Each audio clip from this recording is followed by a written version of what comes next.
اعوذ باللہ من الشیطان الرجیم بسم اللہ الرحمن الرحیم رب اشرح لی صدری ویسر لی امری واحلل عقدۃ من لسانی یفقہوا قولی۔ بکھرے موتی حصہ اول، جمعے کے دن انتقال ہونے کی فضیلت۔ سوال: جمعے کے دن موت کی فضیلت وارد ہوئی ہے، یہ فضیلت کب سے ہے اور کہاں تک ہے؟ جواب: حدیث شریف سے ثابت ہے کہ جمعے کے دن یا جمعے کی رات کو وفات پانے والا مسلمان منکر نکیر کے سوال جواب سے محفوظ رہتا ہے۔ در مختار سے لیا گیا ہے۔ یہ انبیاء کے ناموں کی وجہ ہے تسمیہ۔ آدم علیہ السلام، اس کا مطلب گندو مگوں ہے۔ ابو البشر کا یہ نام ان کے جسمانی رنگ کو ظاہر کرتا ہے۔ حضرت نوح علیہ السلام، اس کا مطلب آرام ہے، باپ نے ان کو آرام اور راحت کا موجب قرار دیا۔ حضرت اسحاق علیہ السلام، اس کا مطلب ضاحک یعنی ہنسنے والا ہے، وہ حشاش بشاش چہرے والے تھے۔ حضرت یعقوب علیہ السلام، اس کا مطلب ہے پیچھے آنے والا، یہ اپنے بھائی عیسو کے ساتھ توام پیدا ہوئے تھے۔ حضرت موسیٰ علیہ السلام، اس کا مطلب پانی سے نکلا ہوا، جب ان کا صندوق پانی سے نکالا گیا تب یہ نام رکھا گیا۔ حضرت یحییٰ علیہ السلام، عمر دراز بوڑھے ماں باپ کی بہترین آرزوؤں کا ترجمان ہے۔ حضرت عیسیٰ علیہ السلام، سرخ رنگ چہرہ، گلگوں کی وجہ سے یہ نام تجویز ہوا۔ 5 آدمی اللہ کی ذمہ داری میں ہیں۔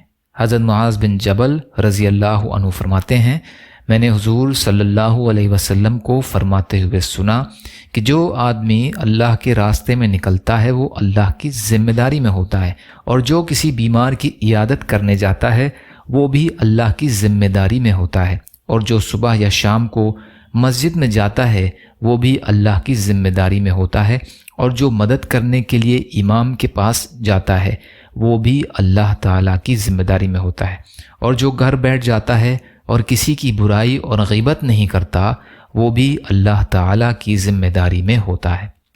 عیادت کرنے کا عجیب واقعہ۔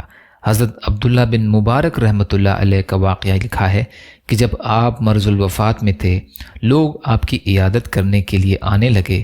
عیادت کے بارے میں حضور اقدس صلی اللہ علیہ وسلم کی تعلیم یہ ہے، من عاد منکم فلیخفف، یعنی جو شخص تم میں سے کسی بیمار کی عیادت کرنے جائے تو اس کو چاہیے کہ وہ ہلکی پھلکی عیادت کرے، بیمار کے پاس زیادہ دیر نہ بیٹھے، کیونکہ کبھی کبھی مریض کو خلوت یعنی اکیلے پن کی ضرورت ہوتی ہے، اور لوگوں کی موجودگی میں وہ اپنا کام بے تکلفی سے انجام نہیں دے سکتا ہے، اس لیے مختصر عیادت کر کے چلے آؤ اور اس کو راحت پہنچاؤ، تکلیف مت پہنچاؤ۔ بہرحال حضرت عبداللہ بن مبارک رحمۃ اللہ علیہ بستر پر لیٹے ہوئے تھے، ایک صاحب عیادت کے لیے آ کر بیٹھ گئے اور ایسے جم کر بیٹھ گئے کہ اٹھنے کا نام ہی نہیں لیتے، اور بہت سے لوگ عیادت کے لیے آتے رہے اور تھوڑی ملاقات کر کے جاتے رہے، مگر وہ صاحب بیٹھے رہے، نہ اٹھے۔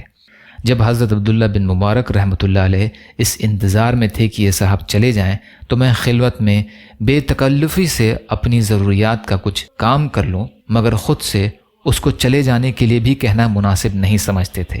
جب کافی دیر گزر گئی اور وہ اللہ کا نیک بندہ اٹھنے کا نام ہی نہیں لے رہا تھا تو حضرت عبداللہ بن مبارک رحمۃ اللہ علیہ نے ان صاحب سے فرمایا کہ یہ بیماری کی تکلیف تو اپنی جگہ پر ہے، لیکن عیادت کرنے والوں نے الگ پریشان کر رکھا ہے کہ عیادت کے لیے آتے ہیں اور پریشان کرتے ہیں۔ آپ کا مقصد یہ تھا کہ شاید یہ میری بات سمجھ کر چلا جائے، مگر وہ اللہ کا بندہ پھر بھی نہیں سمجھا، اور حضرت عبداللہ بن مبارک سے کہا کہ حضرت اگر آپ اجازت دیں تو کمرے کا دروازہ بند کر دوں تاکہ کوئی دوسرا شخص عیادت کے لیے نہ آئے۔